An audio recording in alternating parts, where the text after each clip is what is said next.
আল্লাহ তাআলা তার রাসূলকে বললেন আপনি বলে দেন ওরা যেন ঘোড়ার আস্তাবল তৈরি করে, ওরা যেন ঘোড়া প্রোডাকশন যেন হাউস তৈরি করে। ঘোড়া প্রোডাকশন হাউস তৈরি করতে হলে কি কি লাগবে আপনি জানেন? আপনাকে ফার্ম তৈরি করতে হবে, ঘোড়ার ফার্ম। ঘোড়ার ফার্মে লাগে কি?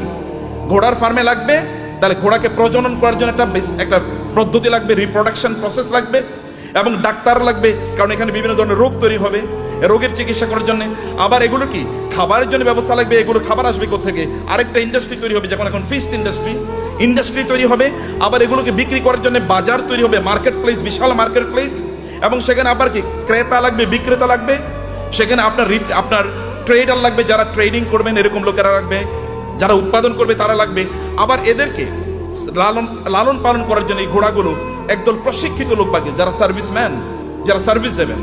আবার এদেরকে মার্কেটে নিয়ে যাওয়ার জন্য একদল আপনার এজেন্ট লাগবে, অথবা আপনার যেমন এখানে এজেন্সি নিয়ে আপনার কাজ করছেন, এরকম আলাদা কিছু লোকেরা লাগবে যারা এগুলো নিয়ে যাবে এবং এগুলো তারা মার্কেট প্লেসে ব্যবহার করবে।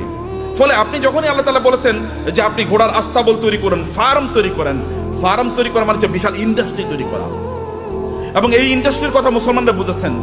প্রায় 1200 বছর জুড়ে রাসূলের আগমনের পর থেকে শুরু করে 1200 বছর জুড়ে গোটা পৃথিবীর সকল প্রায় ইন্ডাস্ট্রির মালিক ছিল মুসলমানরা, অধিকাংশ ব্র্যান্ডের মালিক ছিল মুসলমানরা। কিন্তু আমরা যখন এই ব্র্যান্ড থেকে বের হয়ে গেলাম, যখন আমরা মনে করলাম আমরা ওই যে বৈরাগী জীবন যাপন করলাম, খ্রিস্টানদের মতো বৈরাগী জীবন যাপন করা শুরু করে দিলাম, না আমি মাওলানা সাহেব, আমি ইমাম সাহেব, আমি কেবল আজান দেবো, আমারে যা পয়সা লোকেরা যা দান সাদাকা করে এই দান সাদাকা খায় আমি বাঁচবো, এইরকম মানসিকতা যখন আমাদের তৈরি হয়ে গেল, আমি জাকাত খাবো, এইরকম মানসিকতা যখন তৈরি হয়ে গেল, তখন আমাদের কাছ থেকে চলে গিয়েছে অন্যদের কাছে নেতৃত্ব। পৃথিবী তারাই নেতৃত্ব প্রদান করে যাদের হাতে টাকা থাকে, এটা মনে রাখবেন।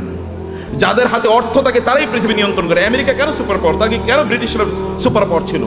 কেন ফ্রান্স সুপার পাওয়ার? কেন ইউরোপ সুপার পাওয়ার? অথবা কেন এখন চায়না সুপার পাওয়ার হয়ে যাচ্ছে? কেন ইন্ডিয়া সুপার পাওয়ার হয়ে যাচ্ছে? আমরা কেন হতে পারছি না?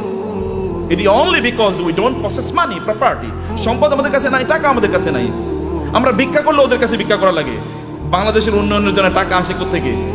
আমেরিকা থেকে, ইউএস থেকে, অথবা ইউএসএইড দেবে।